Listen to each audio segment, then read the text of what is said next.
So we're going to take a walk through of the garden. We had a rain all day, steady, slow rain, and gardens love steady, slow rains, especially the corn. The corn has been fertilized with ammonium sulfate right before the rain. It's had 13, 13, 13 on it, so it's had its good fertilizer, and this might be the only time now. It won't be any more times of fertilizing it as long as it grows well. So the squash was planted a little bit early, so they're different sizes, and that's okay, but they really won't do well unless the heat kicks in. So we should have some warmer temperatures. Next week is 39 degrees this morning, so the brassicas, the cold weather plants, will really love it. Here's Brussels sprouts. I've never grown them before. I've had one in the greenhouse. I think they'll do better out in the garden. They just grew so tall in there, and it did well. Still dealing with some pest pressures at nighttime with them. Some pests just love to eat on certain variety of plants. This is the cucumbers. I made a video on how to get tons of cucumbers, and they was planted a little bit early. They like the warmer weather, but they are starting to take off. I made a video on my corn. Here is the sweet potato slips. The area of sweet potatoes, I've got one little area back there that I'm going to plant some more. I'm waiting for them to grow. But I also did a video on how to grow sweet potato slips. And I've harvested sweet potatoes. Always get abundance of harvest. These are the variety of peppers here. That's a Fool's U jalapeno, sunflower, marigolds, giant. This is a giant Chinese bell pepper. This is a sweet. That one right there is a sweet pepper. It's like a mix, so it should be different colors. And all these down here are sweet peppers, the mix, the grands, or grand mix sweet peppers. Over here we have the pink eye purple hulls. Now pink eye purple hulls like to be planted in warm weather, but I did plant them a little early because I'm on the southeast coast, so our temperatures flex. It can get up to 80 plus degrees, and right now we're at 39. So they are starting to take off. I did have to replant some of them because they like the heat, and they usually are planted in May. We are into April. I figured it wouldn't hurt anything to go ahead and plant them and see what happens. Here is where some okra is going to go, and probably something else. But I definitely got okra growing into cell trays, and I made a video on that. So here are the tomatoes. We had that slow, steady rain. They really needed to be trellised up a couple of days ago, and we had that slow rain. Then yesterday we had wind, and I can just look at my tomato plants and know way before that they need to go ahead and be trellised up. But you see the wind blew them over, and that's not a problem. They'll straighten back up. That one right there almost broke, but it'll do fine. They just got top heavy. We just had that wind, and so I just really couldn't get out here yesterday. And then when it was raining, that's exactly when I definitely needed to go ahead and trellis them up. Here we have the yellow wax beans. Did plant them early, but they're looking pretty good. These are my variety of brassicas. So there's turnips. Let's see, two sets of turnips there. I've got the name of them. I have tags in there. I have to keep up with tags because I can't keep up with the names of everything. It's white something other. I forgot the first part of it. So that is kale. It's ready to harvest. Here is chard, Swiss chard, that's ready to harvest. These are rutabagas, and they're looking pretty good. I've been glancing down there and seeing some heading right there. Excited about that. I never grow rutabagas. At least that's what they're supposed to be. Sometimes I look at them, they look like pink, purple top turnips. But they look really good. The plants look really super good. And this is broccoli. Pest, once again, a pest stays on this plant. I have sprayed stuff on it, but it's at nighttime, and you will have, like, you got one plant right there beside of it, not touching it, and then you got this plant that they just stay on it. I've looked through it. I don't see anything.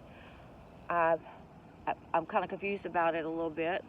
To me, it looks like a grasshopper, and it could be, but then again, it could be a worm, and I still don't see it. So, not too concerned with it, because I can't do really much about it unless I find the pest, find out what's going on with it. But it's not hitting this other one over right beside of it. So, or these down here. The marigolds are throughout the garden, and they're good for detouring pests, putting out a smell. There's a sunflower that's growing up. I love my sunflowers in the garden. They also attract like stink bugs, a variety of pests there. So I was getting on, like, say for example, your tomatoes. This will attract them to the sunflower, and it helps out. So here's the garden peas, a variety of garden peas, and they're looking super great. I have gotten a few garden peas, like a couple, off and ate them in the garden. Super delicious, and they're blooming out, and they're trellising up really super good. So I'm really happy about that. There, like I said, there's a variety of garden peas. They're all planted at the same time, except this section right here, and I believe it was this section or that section, and they was put it in peat moss cups, planted maybe a week or two early into this cups, just experiment.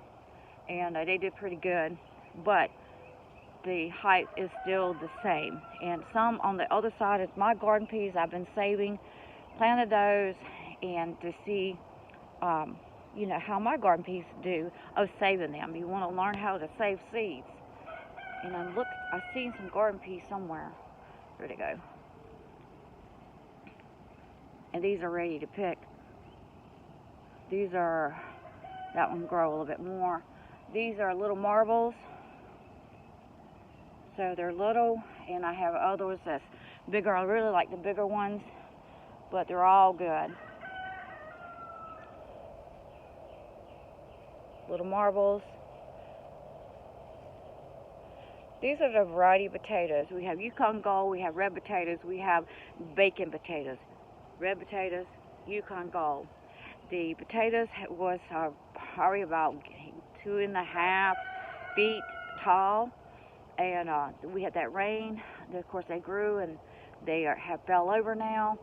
Some of them are starting to bloom out. They're making potatoes, and they look absolutely beautiful. So we will be getting some garden peas soon, and that's exciting. We'll be picking some soon.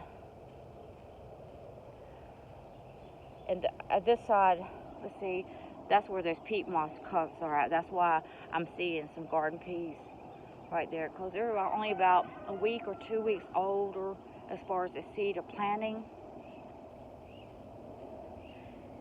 So the potatoes are looking super wonderful. This down here, starting here down, the potatoes are smaller. These are planted a month later. And there's a sweet spot as far as planting your potatoes. I call it sweet spot because I plant mine. These got planted around February, either the 14th or the 15th. And these right here got planted a month later.